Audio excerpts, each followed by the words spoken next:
আমার সকল সনাতনীয় মানব হৃদয়কে আমার ইউটিউব চ্যানেলের পক্ষ থেকে আন্তরিক শুভেচ্ছা।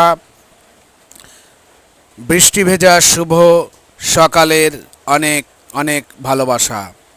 আমার এই চ্যানেলটিকে আপনারা সাবস্ক্রাইব, শেয়ার, কমেন্ট, লাইক দিয়ে এবং ভিউজ দিয়ে ভরিয়ে দেবেন। আমি আমার এই সুন্দর ইউটিউব চ্যানেলটি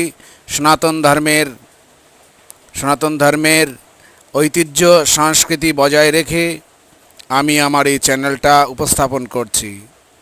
সকলকে আমার পক্ষ থেকে অনেক অনেক শুভেচ্ছা ও আন্তরিক অভিনন্দন। নমস্কার, ধন্যবাদ।